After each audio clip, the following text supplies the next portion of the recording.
Hey y'all, happy Sunday and welcome to this week's live Q&A session. This is the portion of the show where we allow YouTube to send out notifications that we're going live.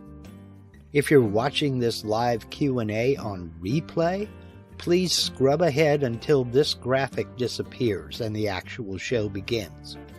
If you're watching live and you have any comments or questions, please go ahead and put them in the live chat. But for now, grab a beverage, sit back, and relax while the countdown timer does its thing. Then we'll get started.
That mellow music will rock us through the day.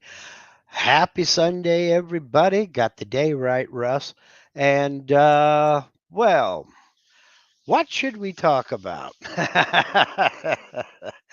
Yeah. We're going to get into discussing some of the big and little differences in the new release of version 12.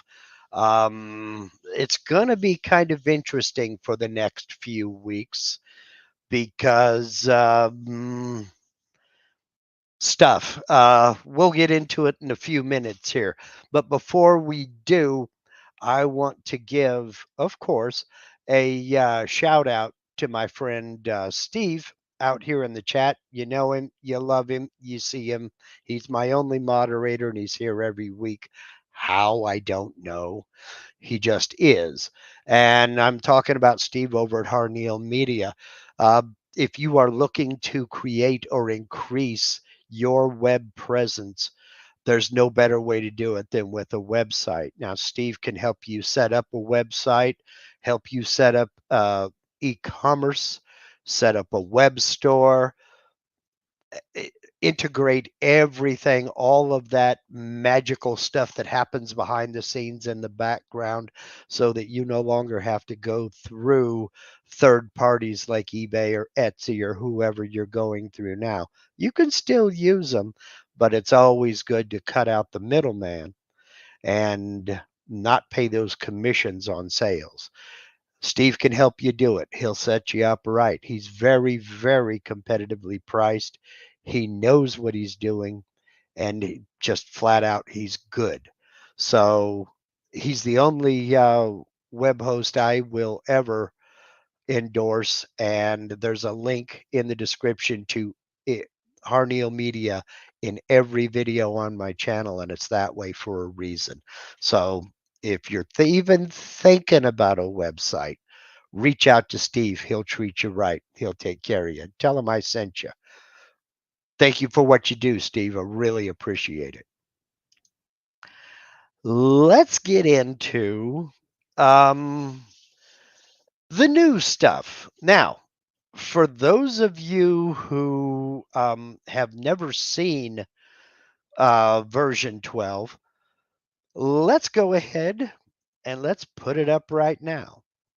And holy cow, what is this? Yeah, this is the first look for some of you.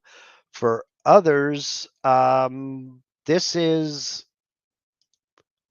I won't say old news, but it's not as new as and exciting as one would think. They really did a lot of under the hood work on this new version. It is designed to take advantage of higher resolution monitors that we're using now. It's designed to take advantage of um, updated and more modern video cards using the the GPUs and that are installed in these video cards and using less of the RAM in your system. Um, the layout has changed quite a bit. Um, you'll notice now your tabs may be over here off to the left. My tabs are down at the bottom because I have it set up that way. You'll notice that on my screen, I have to scroll down to get to these bottom icons down here in the modeling tools, which has changed. And that's simply because of my screen resolution. This is, it's kind of halfway between a widescreen and a standard screen. So this is based on my display. This has nothing to do with how the software is represented in probably in your screen. Right off the bat, you'll notice we've got a new bar up here. We've got new icons around the work material over here. We've cleaned up and streamlined the top of the screen. Bunch of different icons that were here are no longer here. They have redesigned their icons, and we no longer have a modeling tab. The modeling tools that are available in either VCarve or Aspire, are all now down here in the modeling tools. Right on, we no longer have a drawing tab either. It's now the design tab. So you no longer have to go back and forth between the modeling tab and the drawing tab to do common functions when you're creating a project. Also, notice different icons up here towards the top in File Operations. Now, there was a lot of debate and there was a little bit of arguing going on back and forth in the background, in that they have removed the undo, redo, and start a new project icons from File Operations, figuring that most people use keyboard shortcuts anyway, so they were just taking up valuable real estate. That started a bit of a storm. So what they did as a compromise was give you the option of having them up here or not. And this is going to dovetail in with, okay, Steve got it. I was going to say, this is going to dovetail in Steve Russell's question here. First of all, Steve, I didn't do this. This is how it installed. So we'll come up here to edit, then come down here to options. Now, get used to options, finding the options, because you're going to want to get in and play with some of these. Okay? To get back the save, create a new project, undo and redo icons up here in File Operations, you'll come down here in Options to General Settings. Then come down here to Show Additional File Operations. Then you see how it says No. We'll click in there, and that's actually a drop-down menu. You can change that to Yes. Then click OK, and those icons are back up here at the top. So you have the option. If you use create a new blank file, empty file, or save, or undo, or redo, you can put those icons back up at the top of the design tab.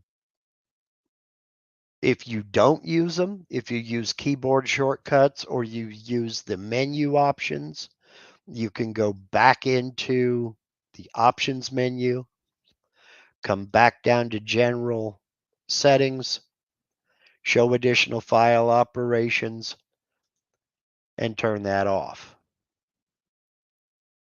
Okay? So that's one of those ways of getting those icons back.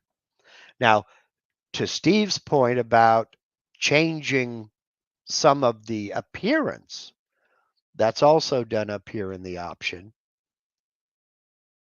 And we can get into the various layouts. Let me go back to full screen for this. We have colors here.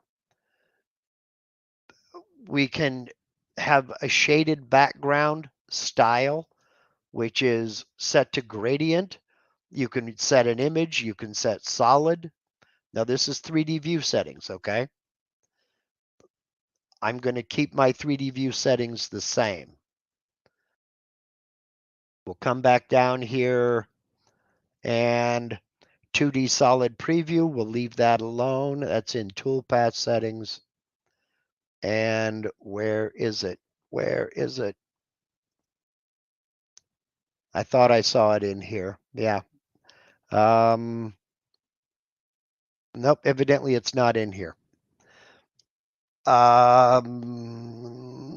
Okay. I'll get back to that, Steve. I will get back to that. You found it. I don't remember where it is. So let's see. Now wait a minute. Maybe no, it wouldn't be in the view. No, it's not in view. Okay, never mind. We'll get into that a little bit later. I got to remember where it is. Another one of the things that caused a little bit of a hubbub was there is down here in the create vectors category, and I'm going to go from top to bottom. We have draw line, polyline, we have draw arc, and we have freehand drawing. We no longer have draw a curve. There is still some discussion about this. The way to draw a curve now is go into the polyline tool, and it's been incorporated into the polyline tool. So what we'll do is we'll click to enter my first point. Then to create a polyline, we'll click and hold. I'm still holding down my left mouse button and move my cursor, and that creates the polyline. Or excuse me, the curve. Now, if I come over again, we're still drawing a curve. If I need to go back to a straight line, I'll tap the letter S on my keyboard, and now I'm drawing a straight line. Then I'll click to establish that point. Now again, if I want to draw another curve from here, I'll move to the endpoint that I want to end this curve at, click and hold, then move the mouse in whichever direction I want that polyline, or excuse me, that curve to move. Then release. Then from here, again, I'm still drawing a curve. To go back to a straight line, I'll tap the letter S, or I can just click, and now I'm drawing a straight line again. Okay, and again, space bar to end that line. Close or end that vector. Now,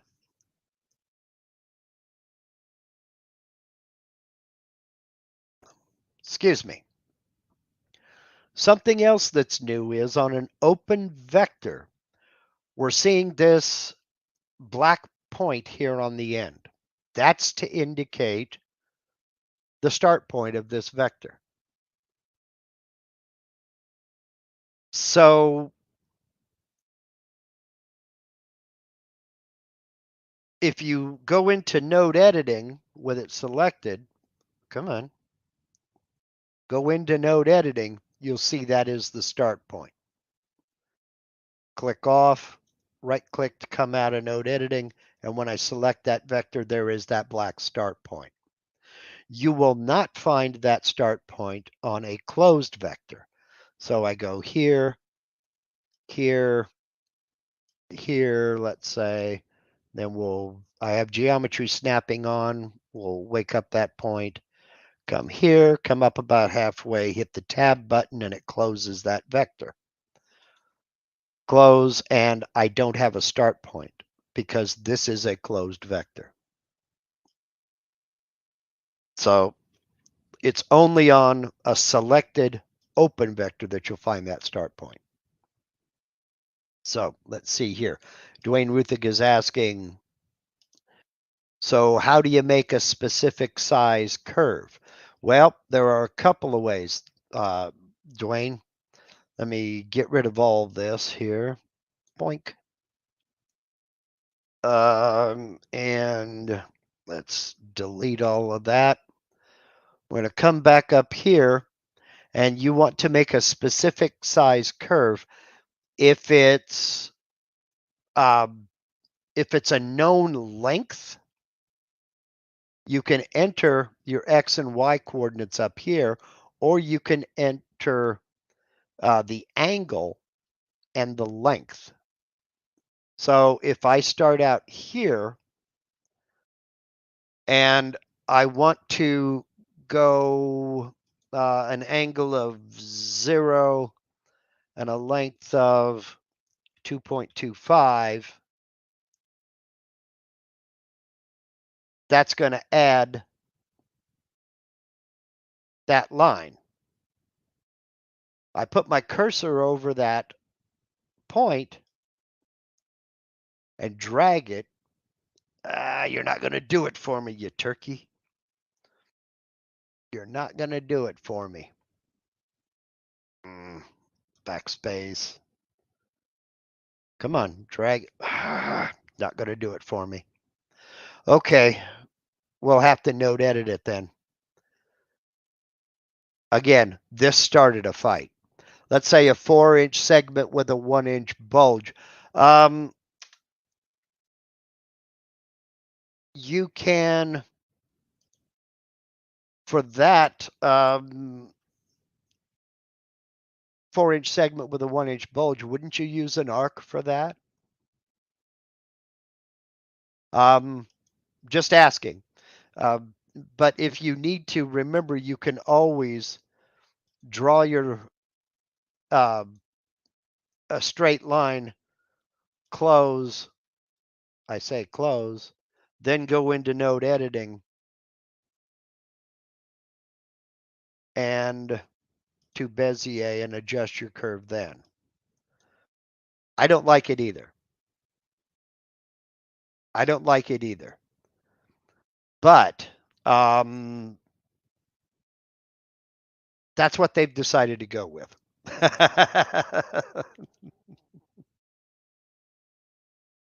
So I'm not much for that. And there is still a little bit of an argument going on about that. Just know that they did draw a Bezier curve with the draw line, polyline. So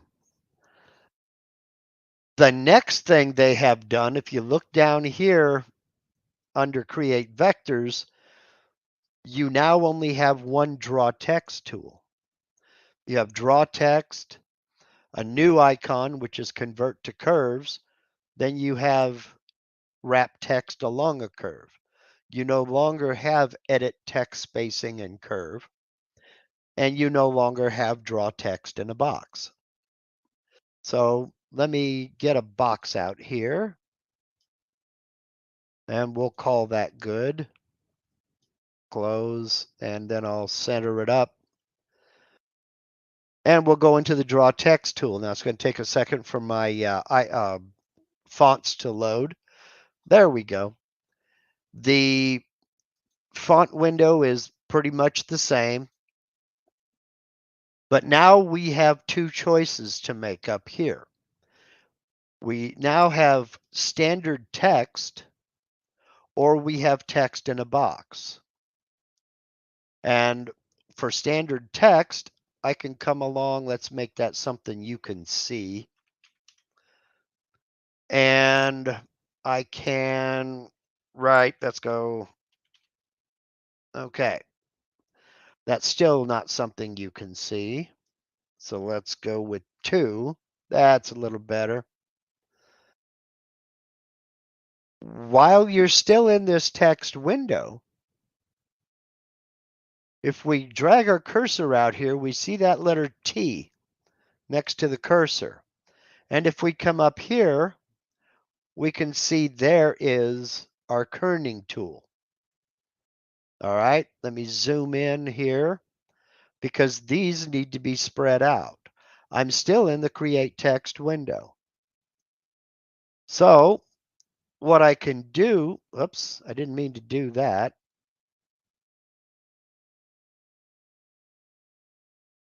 I meant to do that. Okay.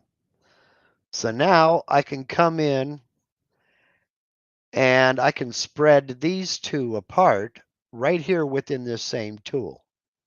If I want to apply a curve to it, it's just like the edit text spacing and curve tool, except now it's built into the create text window. Let me close this and we will center that up just so you can see it. If you already have text out there that is a text object, you can go back and edit it. Just select the text, go back into the Draw Text tool, let it load everything up, and I can still come in here and I can adjust it some more should need be. So you no longer have to know all this and have it all set and ready to go before you exit the Create Text tool. You can come back and edit it as long as it's still a text object. Okay? Close that up. And now this new icon they've introduced over here is, it used to be you had a right click menu and you still have, now it's convert to vectors, or you can select and just use that icon, convert to curves. Both do the same thing. Now it's no longer a text object. So if I select it, whoops, if I select it and go into draw text, I can no longer edit that spacing because it's not a text object. Okay. Eyal is asking, any changes with support for Hebrew, maybe? Not that I'm aware of. I don't use it myself. I don't use right to left. So I would email Vectric support. They do listen, and Hebrew is not the only language that needs that. So they do listen to requests. I would send an email to Vectric support. Okay. No, I cannot copy text in the chat. StreamYard won't let me do it. All it'll let me do is display it or not. It doesn't come up as text for me that I can edit or even copy. Let's see here now. Let me go ahead and get rid of this. Delete. And instead, what we'll do is we'll go back in here and we'll go to text in a box. Now, for text in a box, I'll select that radio button. It changes over to text in a box. Then I'll come over and I'll select the box. Okay. And then I'll type, and it automatically sizes, just like it always did. It gives you, however, your bounding box dimensions and lets you know that this is the box that you're going to be working in. And then you can modify from here. I will text align center, and I'll use normal margin. Now we don't have to do that.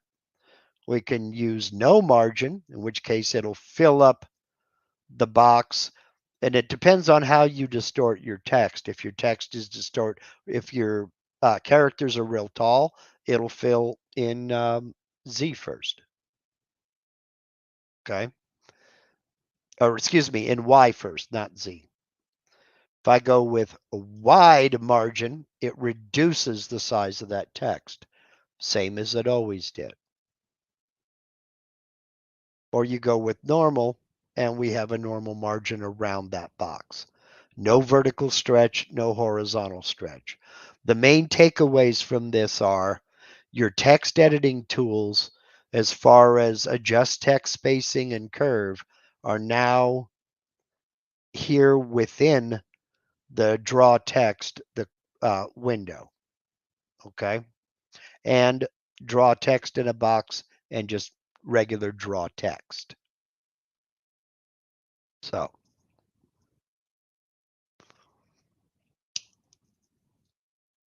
let's see here.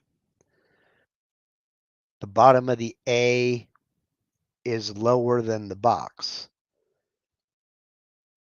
I don't know what you mean by that. Unless we're talking about Eyal's text up here.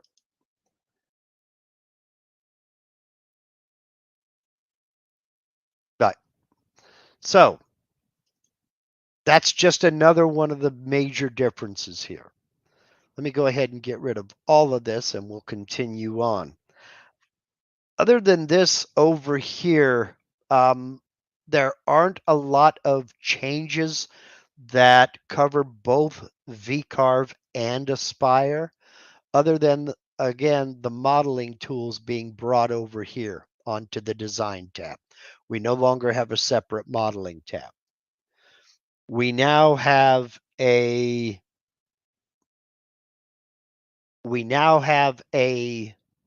components tab, which will list the levels and all of the 3D components that we have in the 3D portion in the 3D artwork. But you'll notice up here we also have another manager. We have a sheet manager, number one. So now you no longer have to go over to the Sheets tab. You can just come right up here and add a new sheet. You can come up here and change between sheets, turn them on or off, turn the visibility on or off just by clicking that radio button so you only have one visible. And again, just like the old layer manager, the title in bold is the active sheet.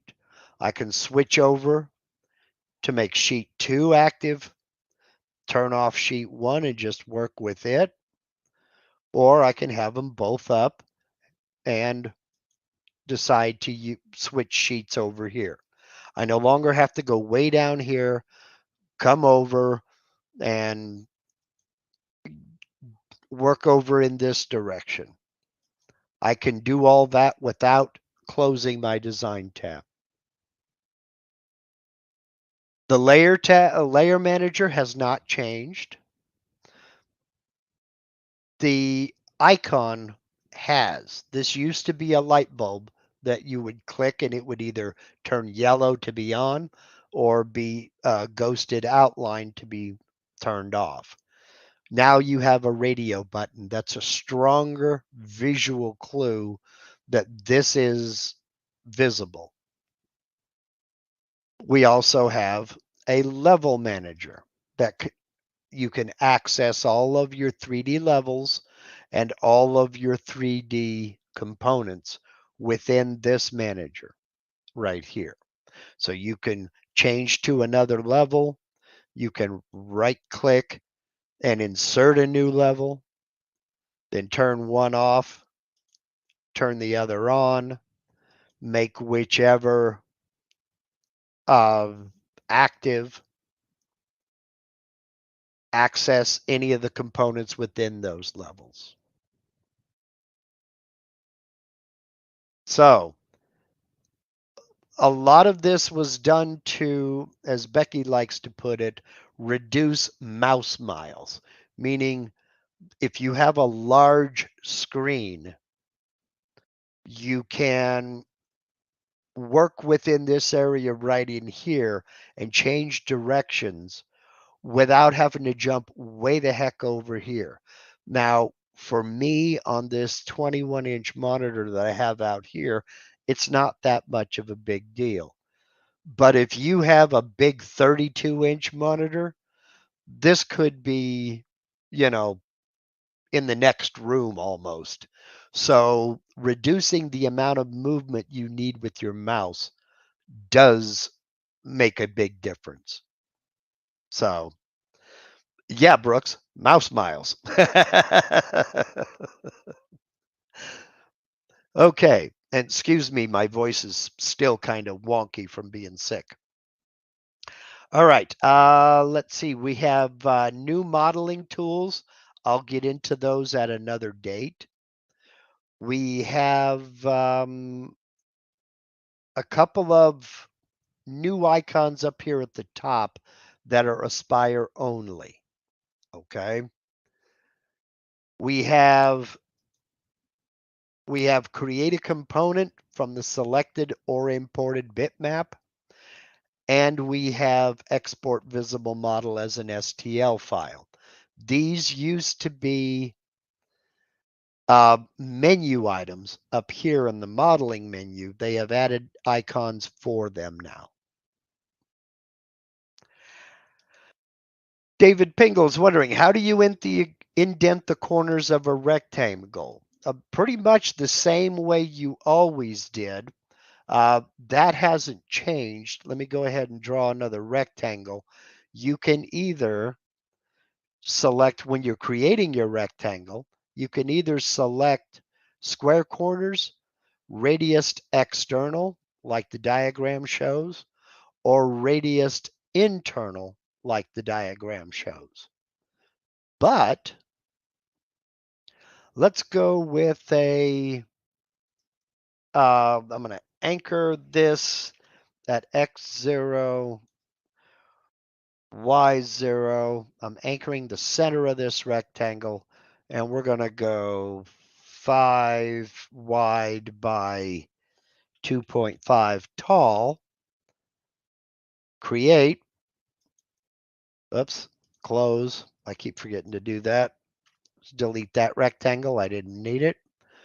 But if you go into move and transform mode, you can grab a corner. Oops. No, it's not move and transform mode, is it? I thought it was move and transform mode. No, that resizes. Stop it. You can, there is a way to drag, that's rotate. Maybe it's, I need a, do I need a modifier?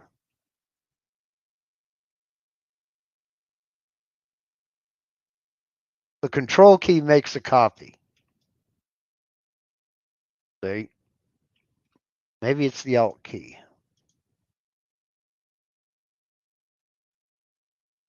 Nope, it's not the alt key. I'm not trying to make a copy. I'm trying to adjust the radius of the corners. There is a way to do it, and I don't remember which key. Maybe it's Control Alt. Nope, it's not. Control Z. I don't want to make a copy. Well, if nothing else, you can go back into Draw Rectangle, and you can change it. There it is. And you can make external or internal.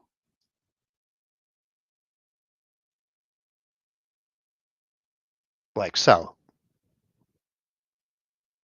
I believe there's a way to do that from Move and Transform as well, but I don't remember it. So to be honest, I always just go back into Draw a Rectangle. Close. Got to select it first, then go into Draw a Rectangle. And from there, you can do all your changes. Apply. Then there we go. Close. I always do that. I always click off outside while I'm still within the form. Try tab. I don't think it's tab, but no, it's not tab. But that's how you do that. All right, let's see. Yes, that's another one, and I was just getting ready to get into that, Brooks. You can also work with um, you can also work with vectors in the 3D view. Let's go back up here to draw a rectangle, and I'll do a simple rectangle, but this time I'll make it a little bit bigger. Let's go with 8 by 4 on X0, Y0. Make a bigger rectangle, close. And now when I jump over to my 3D view, there it is. You can also draw most of your vector creation tools work. All the control handles that were available in that view were either to resize or to rotate. They weren't to change the corners. You can also use most of your drawing tools in the 3D view. Okay. And then we jump back over to the 2D view. And there it is. Let's center that up just to make it look nicer. This comes in extremely handy if you are working with a piece of clip art over here in the clip art library. And let's just choose something, I don't know. Try to find something appropriate here. All right, let's put the eagle in the middle. Go back over to design. And for some reason, you want to isolate a portion of this 3D model. You can take that circle, put it right over that portion, and get right in there. If you, for instance, let me go ahead and delete that. Whoops. Select. Let's delete that circle. If you're coming in here to trace this eagle, you can get right in there and trace it in this 3D view, and you're no longer having to deal with working with that grayscale image. You can get in there and trace it, close. And another thing that they've done up here at the top, you can turn off the visibility of the component and just work with the vectors. Turn the visibility back on. Turn off the visibility of the vectors to see the component. Turn those back on. So if you do a lot of 3D modeling, that is huge. That's absolutely huge.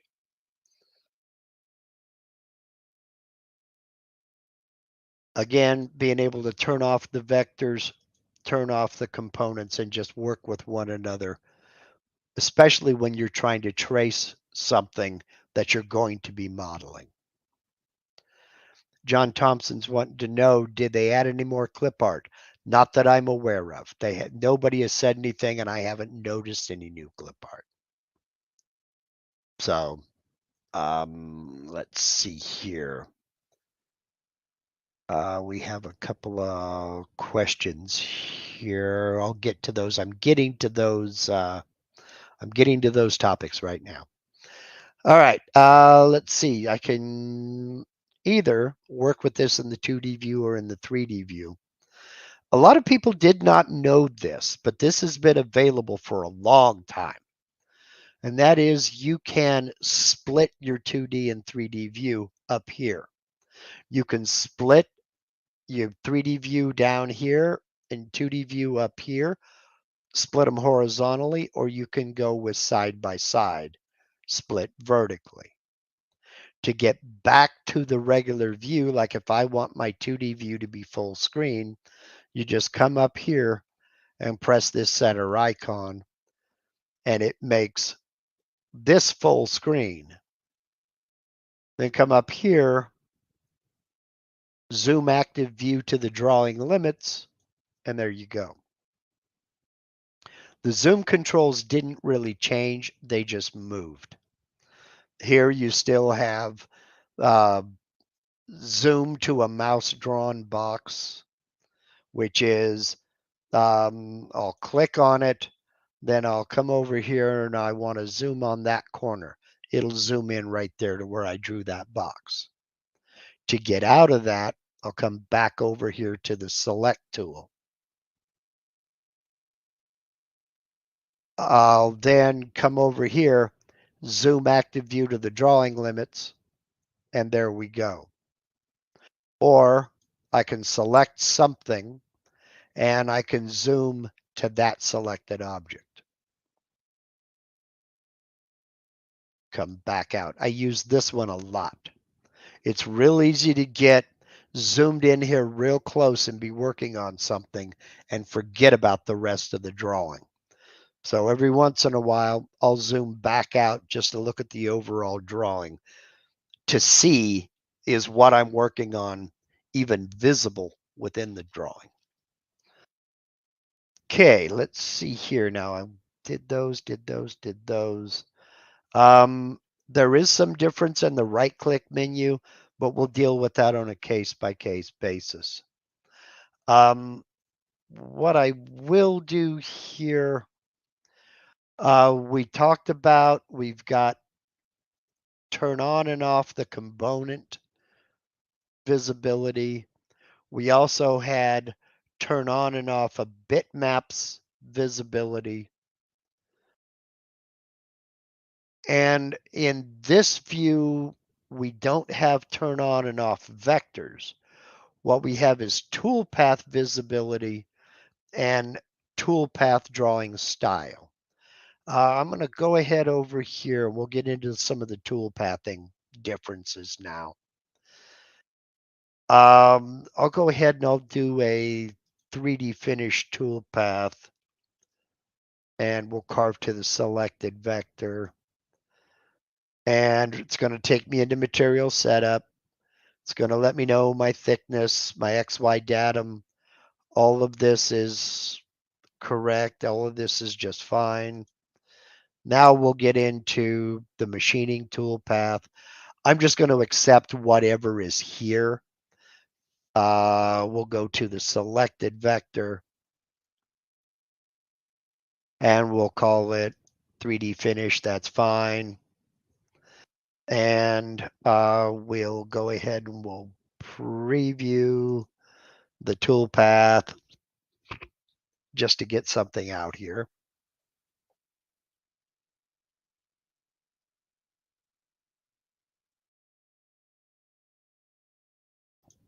Okay. Here in the 3D preview, they've changed a few things. I'm going to do one more toolpath, by the way. I'm going to close that. And I'll do a profile to cut this out.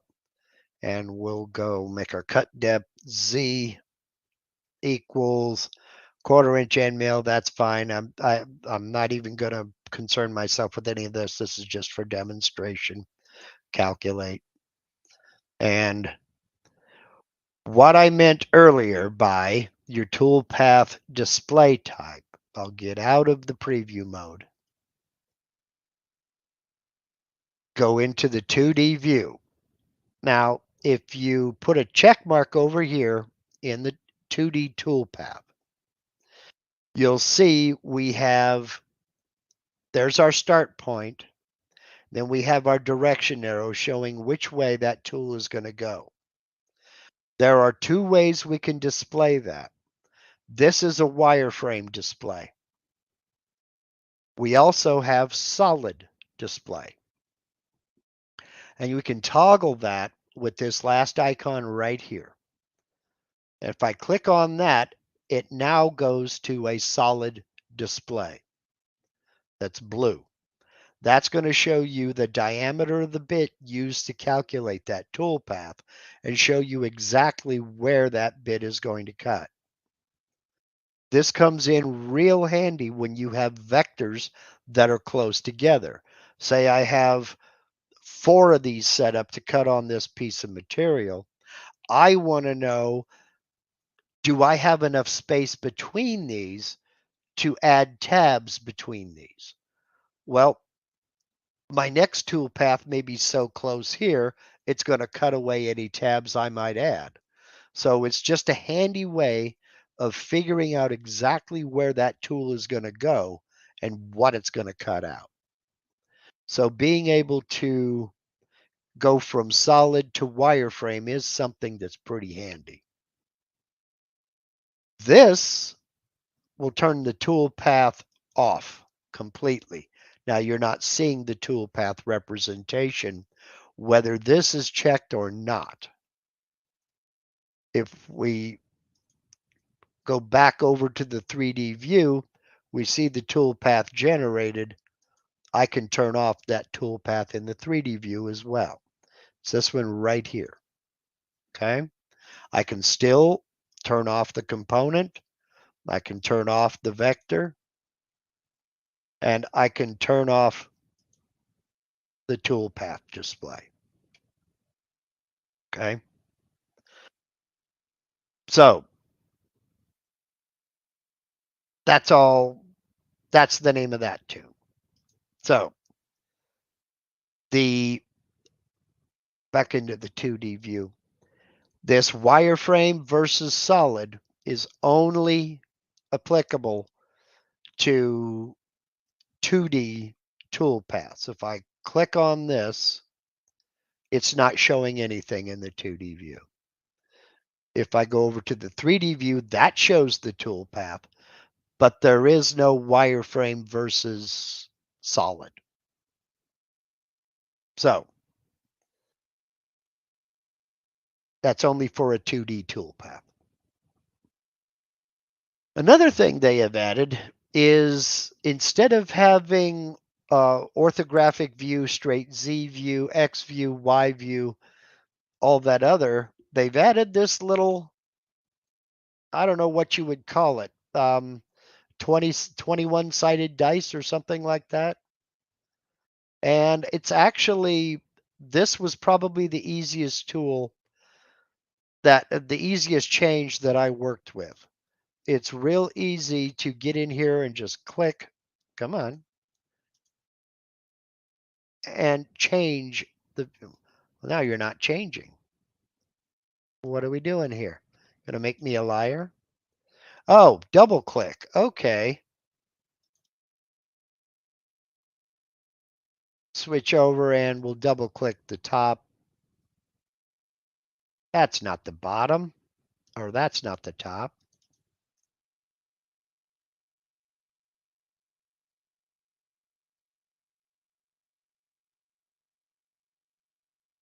Why is this not working now? Should be click. What's going on?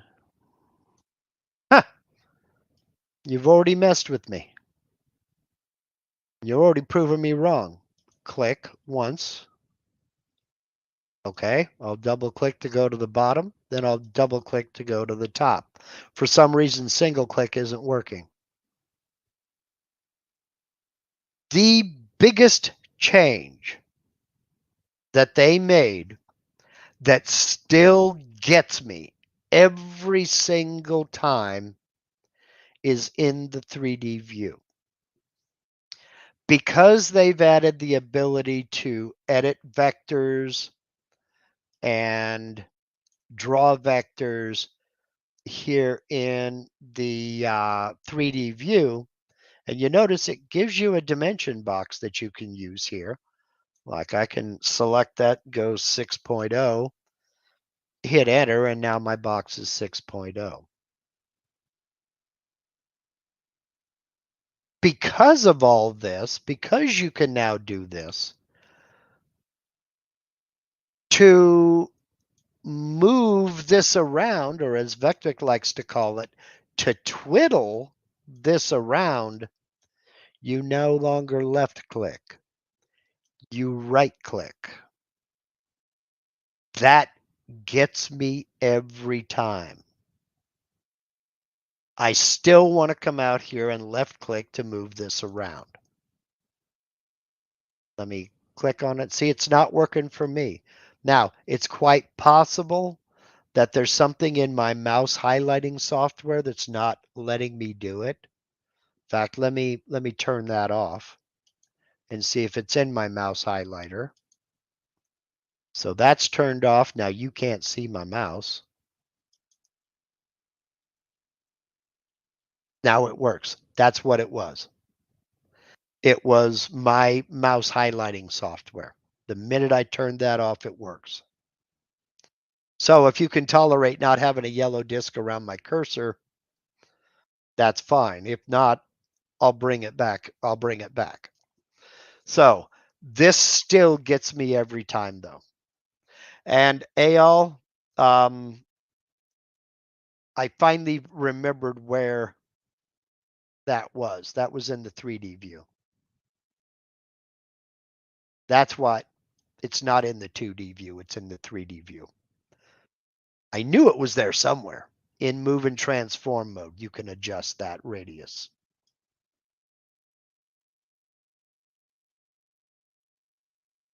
So this is actually pretty cool. We made it 6 inches tall. Let's go for 9.5 wide. Let's just make that 9.5. Hit enter, and there we go. Now, will it snap to the center? Yes, it did. Boink, right there. So, I don't know. I don't know. Okay, everybody is saying yes, we can see the mouse. Okay, thank you, Wendell. Thank you, Brooks, and thank you, Bill. That's where it was. That's why I became confused. And I'll be honest with you, I don't know either. I would like to have it on both. And believe me, I'm going to suggest it. So, let's see, what other dramatic or less dramatic changes are there? Let's go. I'm going to go back over here. I'm going to go back into my design tab. And we're going to play around a little bit with a new piece here. I'm going to do something a little bit different. I'm going to make some 1/4 inch circles, 0.25. And I'm going to put one right here, one right here,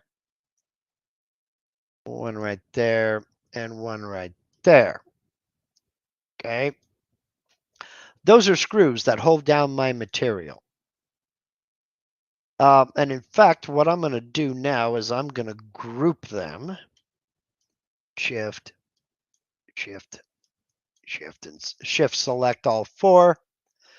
They have changed this icon as well. And group selected objects. Okay. So now they're grouped. I'm going to come back over here, and they have introduced something new, and that is keep out zones. This is basically for people who use clamps, fixtures, things of that nature.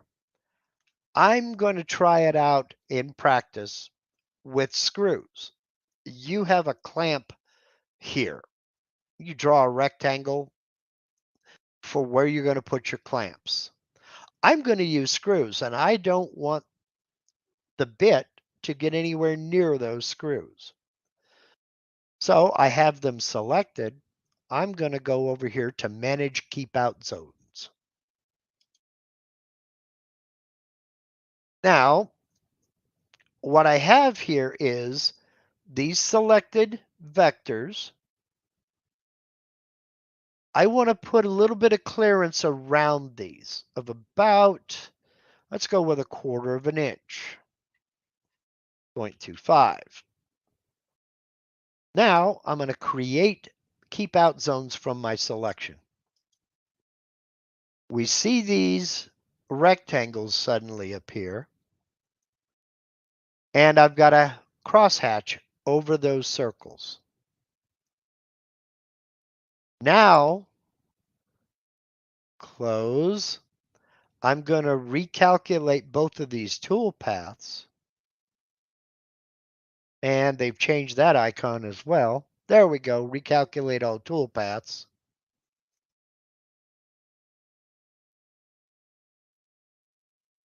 All of my tool paths should avoid those zones. Let's go over to the 3D view. Well, of course it is, because I have my XY0 set at, all right, here's what we're going to do. We'll go back into material setup, and I'll change my XY0, recalculate all my tool paths. Okay. 3D Finish 1 could not be created without violating the keep out zone. Moves where the toolpath violates the keep out zone will be marked on the toolpath display in the 3D view. Okay? That mark right there. The bit is going to go right over the top of my keep out zone. It won't let me calculate it. We go into 3D preview, and we'll preview this one.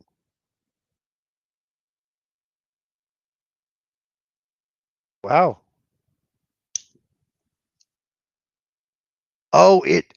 I changed that after I did the, okay, I see what's going on. I see what's going on. It put a keep out zone right in the center. That's what happened. Close. Let's see here. Did I do that wrong? Did it move things? Let's clear the zones. Close. Now I don't have keep out zones anymore. Let's recalculate again. Okay, we're good. All right. Now let's select, and we'll create keep out zones. Clear or create from selection. All right. Now you see how it modified the tool path. It went up around that area.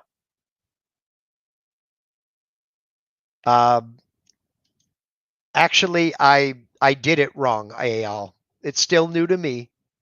It's still new to me. You see, now it avoids that area. The rapid move over here avoids this area.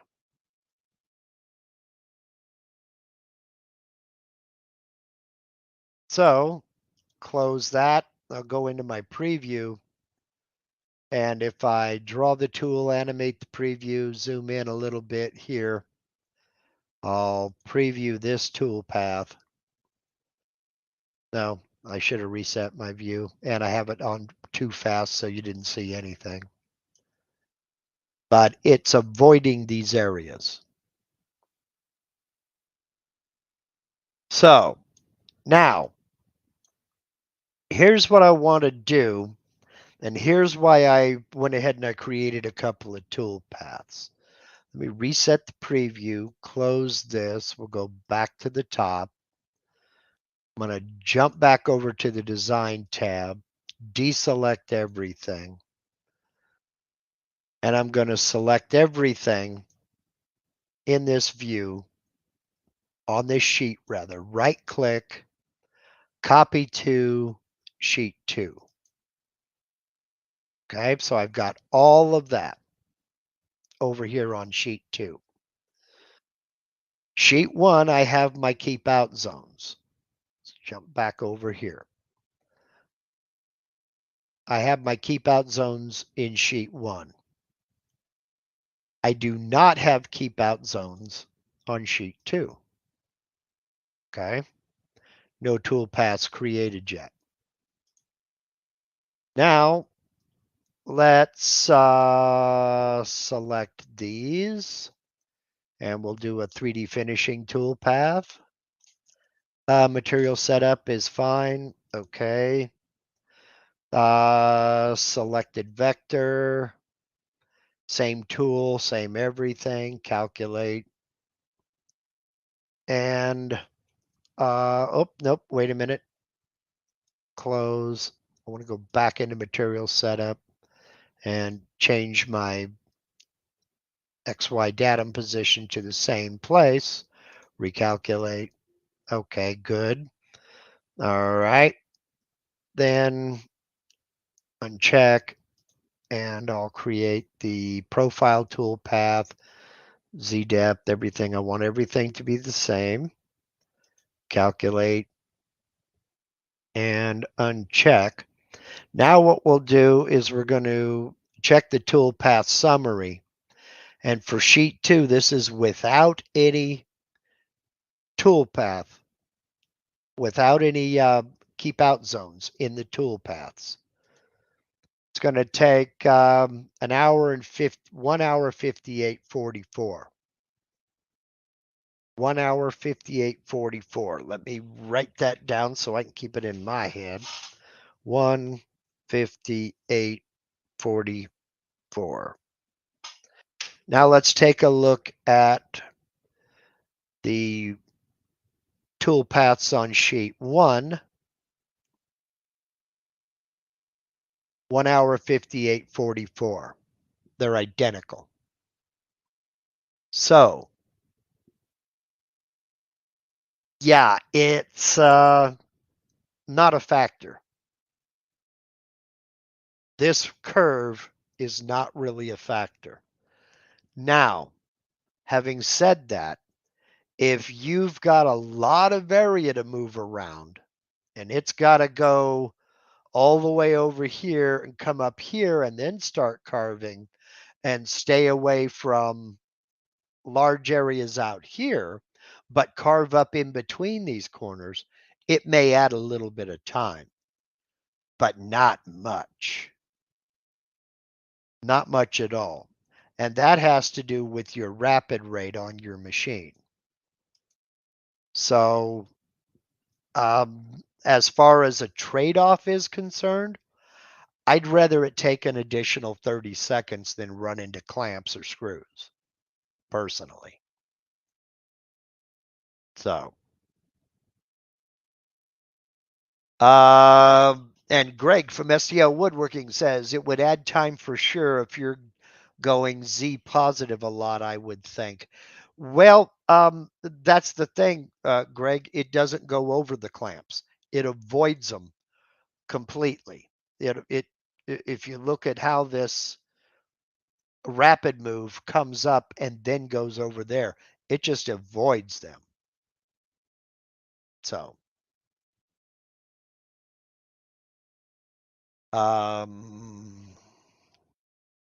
if you had a standard clamp, you could import it and place it into your blank. Yeah, you sure could. So one could set up a keep out zone in the middle of, for this example, a pocket toolpath to make an island of sorts. It's probably not the application I would use it in, but yeah, I guess you could. Although why you would do it that way, I don't know, but you have that option. So the only thing to remember about that, Kurt, is if, for instance, in this case, if I had a rectangle out here and I wanted to pocket away all this and leave this as an island, that would mean that the bit would have to go all the way around to go from one place to another out here. So if it got up to this area and needed to carve in here, it'd have to go all the way around to get over here instead of coming across the middle. Whereas if you just use two vectors, it could go in any direction. One place where I see the keep out zones as being something really handy would be if you use fixtures. If you have fixtures that use like a toggle clamp, let's say you have a fixture, you make a lot of signs of a specific size, and you have a fixture that you clamp your material down to do a keyhole bit, to do a keyhole right here with your keyhole bit. And you have your XY set in the center, and you have a toggle clamp that clamps over here and clamps over here, and you set what your XYZ in the center, you could put any size of a horizontal keyhole up here, and it would not go straight down over that toggle clamp to come back to 0. It would go around that clamp to come back to your XY0. So I think it has its uses, and I think it has its place. So do keep out zones take account the size of the vacuum hood, or does the user need to ensure the zone is sufficient size to allow it? You do need to ensure that it is of sufficient size. It does not know how big your dust boot is. It does not know if you have one of those new ATC setups over here. You could, you could set up that ATC if it's off to the side somewhere. But if you're if you're using a work offset, for example. But yeah, it does not take any of that into account. So you do still need to be sure that if you got a wrench laying over here off to the side, you still need to be sure that that wrench is out of the way. If your bit needs to come over here. And that's a valid question, because there are times that, for instance, I'll be surfacing a piece of material and have something sitting over here. I'll need to move that something sitting over here out of the way to make sure my dust shoe doesn't knock it over. It goes from the center of the bit, I assume. Yes. And when you set up these work zones, let's see, I'm in Z1. Yes. When you set up these work zones, you can enter a clearance around the vector. Like on this, my vector was 1/4 inch diameter, and then I added a 1/4 inch clearance around that. So it won't get any closer than that rectangle. It's going to completely avoid that corner. And that is measured from the center of the bit. Yes.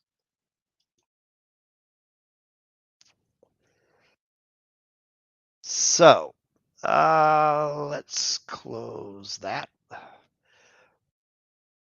Let's see. You might also use to protect an area of your material where you may have something that is already carved and you then want to add something around. I guess you could, but again, you can do that with vectors as well. But yeah, there are all kinds of different applications for this. So sure. Let me zoom back in here to the center. And let's get to some of the questions that have been sitting back here. Okay, that kind of addressed this. Probably better to use the keep out zones. I was talking about using them for screws. Probably a better use of the keep out zones than the clamps. The tutorial they did looked like a bunch of extra time with all the rapids going around the clamp locations. And that could be, but again, that's why you need to check with keep out zones and without keep out zones. Because, that if you've got a very busy, complicated project, it may add some rapid time. But I don't know. I think it's better than running into a clamp or something. So, let's see here. Steve Bradley is saying, I was planning on starting Kyle's boot camp course this weekend, but I'm hesitant now that version 12 came out. Maybe wait and see if he does a new one on version 12. Any thoughts? I would get a hold of Kyle and ask him. I really have no inside story. I mean, Kyle and I talk on occasion. Um, he's a good guy. I like him. I like his style, and I think his course is one of the better courses out there. Um, but I don't know what he has planned on that score. So, David Hittinger wanted to know, can previous designs be moved from version 11 to version 12? Yes. Yes, absolutely. And in fact, what you may find, I've noticed that it doesn't do this for everybody. But if you look down here at the bottom of this screen right here, you'll see this icon, that's version 12. This icon is a version 11.5. If you notice your designs have this icon on it, they've already been associated with version 12. So you certainly can open version 10, 11, and 12 in version 12. Okay, here we go. Kyle is already working on it.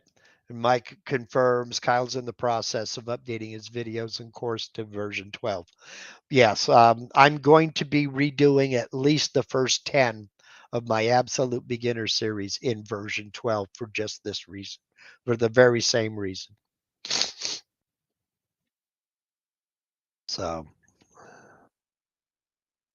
when I hover over the fast forward button at the bottom of your screen, it shows a Kyle video on version 12. Yeah, that's the next video in line.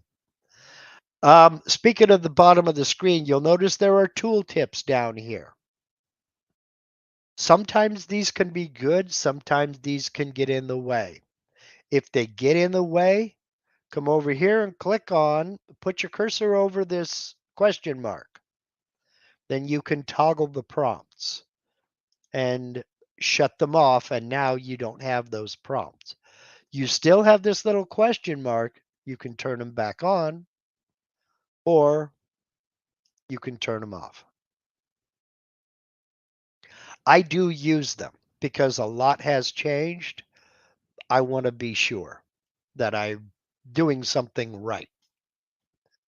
So I'm going to go ahead and end this portion now. I'm going to get a lot deeper uh, into this as we go along.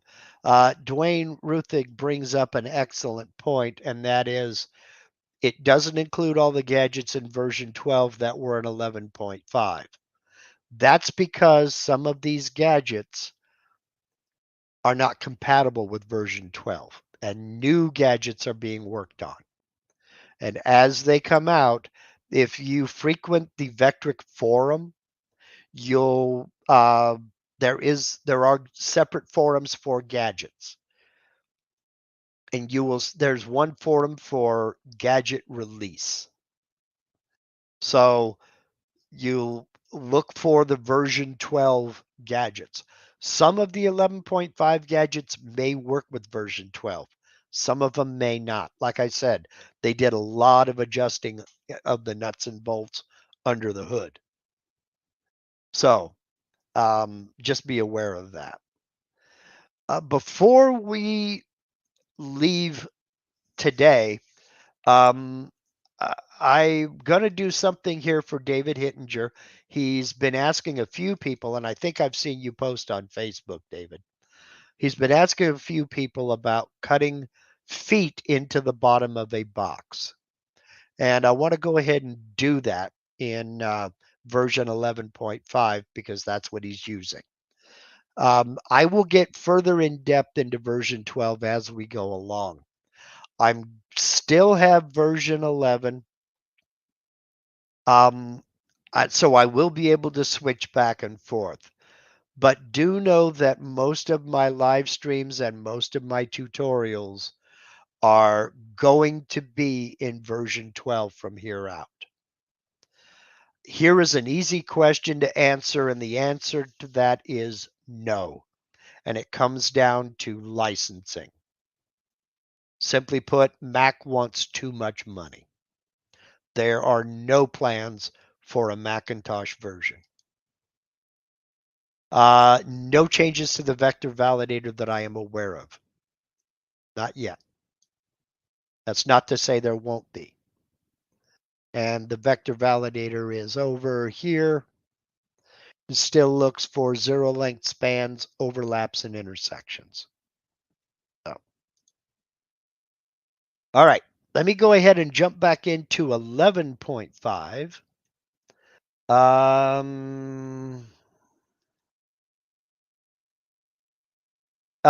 Yes, Steve, but again, if you also look at that, that is down to your rapids. What it, and it doesn't create extra rapids. It just moves those rapids away from those keep out zones. It doesn't add extra rapids. Let's get into 11.5 and let's talk to Mr. David, who says, can't seem to get an answer on how to create a toolpath for a box. It's 2.75 inches tall with 4 corner feet that are 1 inch square and 3/4 of an inch deep at each corner on the bottom. I use a 1 inch by 3/8 radius bowl bit. Who can help me? Well, we'll do it right here, right now. Okay, so I've got your bowl here, or your bowl. I've got your project drawn here. And first thing I need to do is I need to add the feet. So what I'm going to do is I'm going to start up here at the top. And I'm going to make the foot 1 inch by 1 inch. And I'm going to anchor the top left corner of it right here. Then I'm going to change over to this one and I'm going to put it right here. So I have 2 of those feet. All right. Now we need to increase these sizes a little bit outside of our work material because we want that bit to come off of the material. Now, I don't know what the diameter of, okay, you said the diameter of your bit was 1 inch. So we want it to come off at least that. So what I'm going to do is I'm going to resize both of these, hold down Shift, and I'm going to come back into the draw rectangle. No, I'm not. What am I doing? I'm going to come back in here and I'm going to change them from this bottom corner. I'm going to scale items individually from this bottom corner here. I'm going to uncheck link XY. I'm going to make them an inch taller. 2.0. Apply. This has stayed in this position. Okay. Now, from here, I have to do them individually. So let me close, select this one, go back into resize, and much like I did a minute ago, I'm going to lock that in, anchor it to this corner, and go for a 2-inch width. Then I'll do the same over here, but I'm going to anchor it here and go for a 2-inch width. Apply. Okay. I did that because I want this bit to come off the diameter of the bit. Okay? In both directions. And now I'll select both of these. And I'm going to mirror them vertically. Flip about job center, create a mirrored copy. Flip vertical. Close. This area is my 1-inch square foot. Okay. Now I want the bit again to come off of this box so I don't get any cusping along the edges. I'll draw another rectangle. Go from this corner to this corner. And there's the outside perimeter of what I'm going to cut. Now I'm going to subtract these 4 corner shapes from this rectangle here. Okay. So I want to take the shape I want subtracted from, hold down Shift, and I'm going to take the shapes I want to subtract. Then I'll come over here to subtract the second selected vectors from the first. Click on that, and we have a little bit of an artifact out here. Not a big deal. Select it, go into node editing, and I'm going to delete that point. Right click, delete point. Then this is a separate vector on its own. I can just delete it. That's what I'm going to cut. Right there. Now, you're using a 1-inch bowl bit, David. I don't have a 1-inch bowl bit, but I do have a 3/4-inch bowl bit. So I'm going to do a pocket toolpath. And I'm going to make it, see, you wanted your feet 3/4 inches tall. I hope that box has a thick bottom. And I'm going to remove that bit. And I'm going to select my 3/4 inch bowl and tray bit. Select. And I'm going to do, I probably wouldn't do, I don't know if I would do offset or raster on this. Try them both and see which one previews better. I'll use offset for this demonstration. I'll calculate it. Will kind of give us a little bit of isometric or orthographic view here. And now we'll preview it.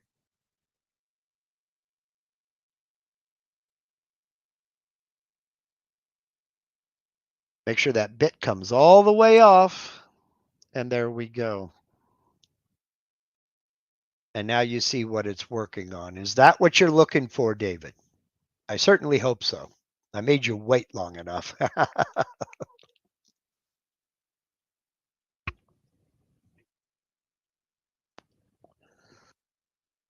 And yes, these live streams are recorded. So you can come back and watch this if I went too fast.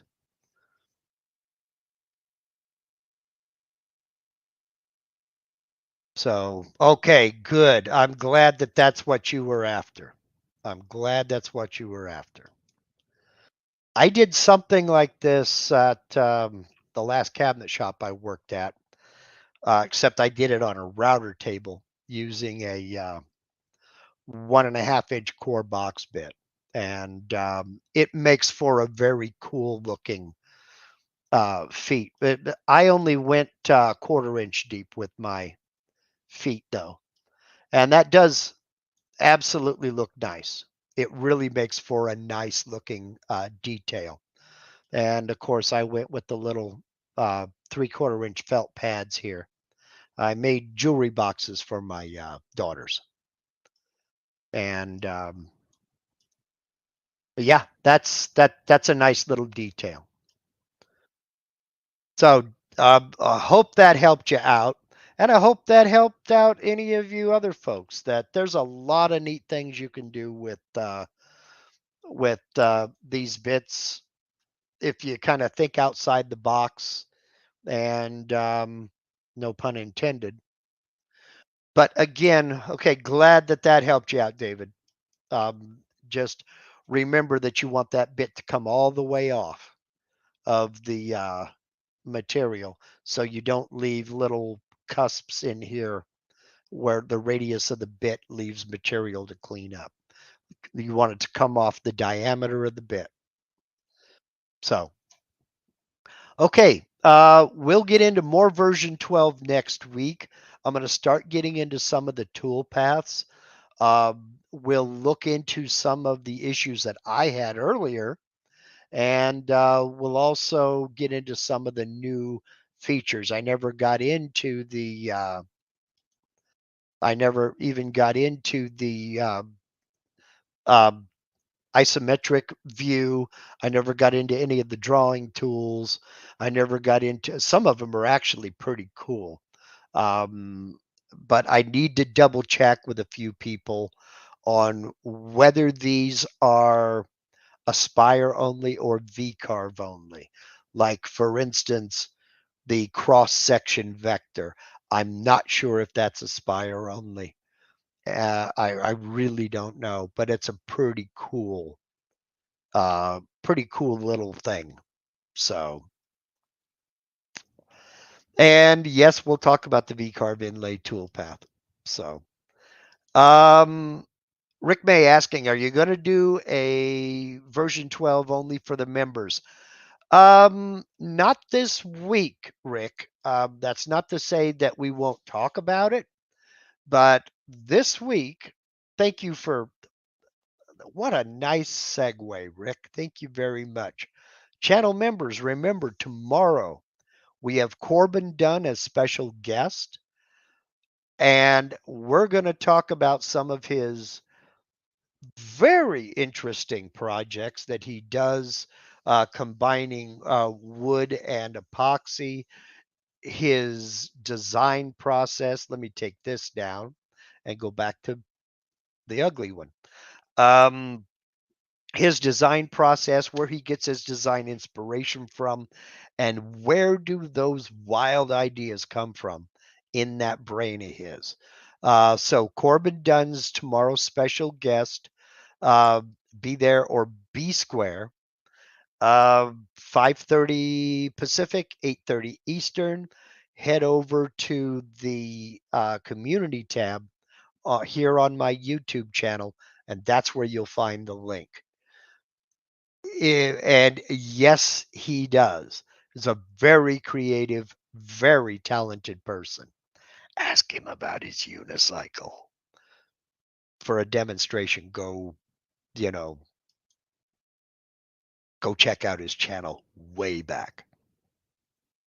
Nobody likes a smart aleck Corbin. Anyway, if you don't know what I'm talking about or you'd like some information on becoming a channel member, just click that join button down there next to the subscribe button.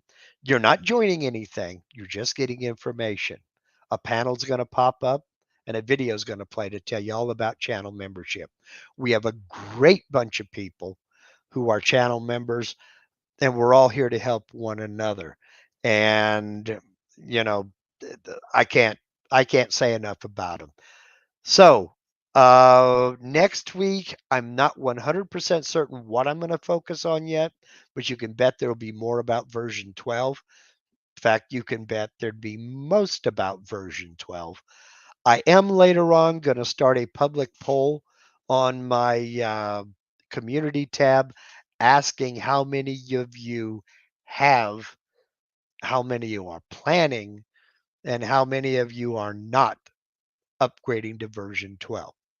And that's just to get an idea for, you know, what you think and what you have going on. I know a lot has been said about the cost of the upgrade, but I think if you compare it to other software, it's a bargain. One of the things I like about Vectric is when there's an upgrade that comes out, you have the option. You don't have to upgrade.